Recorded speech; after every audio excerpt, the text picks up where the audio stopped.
In this tutorial, we'll talk about models and frameworks for TQM. The figure here shows historical development of TQM. TQM was developed as a catch-all phrase for the broad spectrum of quality-focused strategies, programs and techniques during this period, and became the center of focus for Western quality movement. Initial TQM definitions were customer-focused. However, as time progressed, and in particular following the development of business excellence models, the definition became broader and focused on all stakeholders. The early TQM framework was a simple framework that was useful, and it helped groups of senior managers throughout the world get started with TQM.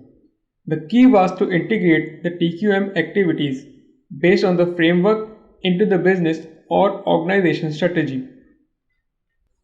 So now let's talk about 3 C's and 4 P's of TQM. The 3 C's illustrates company, customer and competition, where company means what type of company you plan to operate. Customer means what type of customer will most likely to be interested in your product or service. Competition means who will be your competition. The 4 P's illustrates product, price, promotion and place or distribution. Product means which product or service is to be offered. Price means how will you price your product or service. Promotion means how will you market your product, and place means how will you store and distribute your product. Let's take a look at the diagram here.